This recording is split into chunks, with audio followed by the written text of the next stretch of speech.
God is good, and with each day that passes brings us a day closer to the launch of Pantheon Rise of the Fallen. And today I want to talk about swimming in Pantheon Rise of the Fallen. It has been announced they want it in and functional in time for alpha, and it sounds like something more interesting than you might at first think. We'll be hearing what Joppa has to say about this mechanical part of exploration of the murky, deep mysteries of the bodies of water in Terminus for Pantheon Rise of the Fallen, and how swimming should be an integral part of exploration and not just a body of water with some mobs in it to slow you down. Before we begin, I want to give a big, major shout out to the members of Napalm. Thank you all so very much for your support. I could not do this without you. You are the sponsors of this channel. And if you would like to help support this channel, please click the join button down below for more information and a list of perks. And a very special shout out to the Lords of Napalm, Bounty Code, Ray Cooper, We Smoke Bitcoins, and Tango Hotel. Thank you for your highest tier membership. Swimming in MMOs can bring some mixed feelings. For my wife, it brings fear of drowning and much anxiety for the controls as she was scarred by EverQuest swimming. For others, it brings to mind cool secrets, swimming under cavern walls to find more of the dungeon, or perhaps you are already cringing thinking of underwater combat from the MMO we do not speak of on this channel, whose initials are GW2. For developers though, swimming in MMOs has oftentimes been relegated to either being a border that players cannot cross, such as classic Final Fantasy XI,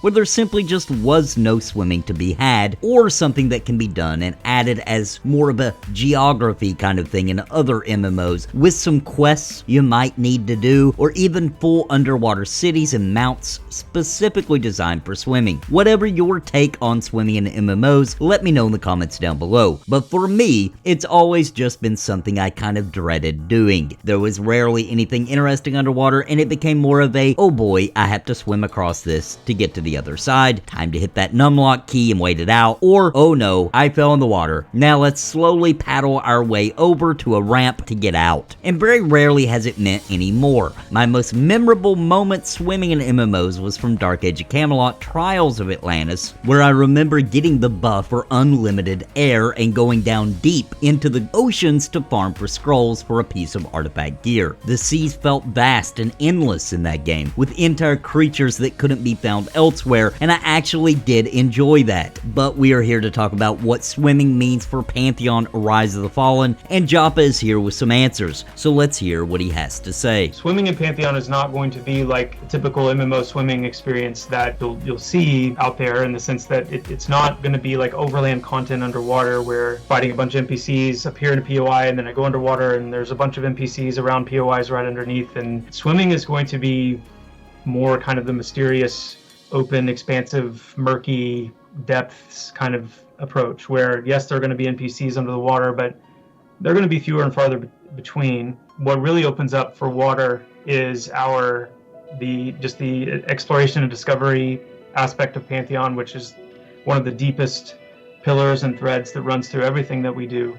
And so the ability to explore the water and, find those nooks and crannies, push yourself, push your fear of swimming deeper and further and risking running out of air because it looks like there's, a pocket down there with a bubble of air. I can refill my air with and keep going and see what's deeper. But then as I get deeper, I'm starting to deal with, the anaerobic climate, but also the pressure climate that's starting to get more intense. And by the time I realize I can't get any further, I see something in the distance that looks like it would be incredibly interesting, or there may be some really unique gatherables down there, or some kind of treasure or some kind of something, but I just can't. The pressure is becoming too strong, so I've mentally mapped that in my head. I know I need to come back later once I have enough acclimation to pressure that I can get further and get down there and see it. That's a big part of what it means to play Pantheon. And so these are the kind of things that, we're not planning on going super deep with underwater content for alpha, but we need some moments like that. And we also just need to be able to run into the water and swim. Again, that goes back to that, like what is this standard of public consumption that we want to be at for alpha? Do we need the perfect swimming animation? No. Do we need the perfect underwater visual? No. Do we need really compelling underwater content? No. But we do need to be able to run into water and not literally just run on the bottom and look like we're clipping through the world. So we want to get underwater volumes in. We want to get a swimming system in place, which we already pretty much have. And then we want to have a bit of a visual dialed in, and we want to start building at some of that exploration and discovery aspect of swimming at the very least. So judging what Joppa has just said, you can expect there to be swimming in alpha, and you can expect there to be some secrets, it sounds like he is saying, and some explorable cool content. However, it doesn't look like they want to fully flesh that out. They'll probably do that during alpha and beta, prepping for launch. So I do really enjoy hearing Joppa talk. He's really good at explaining things in a way that players can really identify with, especially the crowd that's interested in Pantheon, which is more the classically spirited MMO players who really value exploration and taking time to investigate things. And that's something that Pantheon is huge on, and that they're already really starting to get really good at making the world in that kind of way. And seeing that swimming can be a piece of that, because we already have climbing, which is huge in Pantheon for exploring or finding alternate routes or finding secrets or going and looking at content you probably shouldn't be able to see yet. And all kinds of exploration is already there with the climbing, because you never had climbing like this where you can climb virtually anything you see. There are exceptions, but virtually. And we just never had that kind of freedom in an MMO. Now, if they take anywhere near that level and apply it to swimming, we're going to be in for an absolute delight in that regard. And I really liked how he did say, there could be some monsters and mobs and scary looking fish or something under the water and in the depths. However, that's not really what we're going for. That really tells me that he has identified, and the team has really identified, that players don't really usually like underwater combat. It's one of those things that we deal with, but it's kind of silly that we're swimming with all this gear and stuff and plate armor for many classes, and then we pull out our sword and we're just kind of kicking with our feet and floating. Like, it's okay, and I get it, and you need to have it in a game. If you're gonna have underwater, there's gonna have to be some kind of danger there, especially in Pantheon, so there will be some mobs and things like that. But also what I really liked about it was that with Pantheon's philosophy, you've got the acclamations to deal with, right? You not only breathing time and how long you can hold your breath, and of course there's going to be buffs, and certain races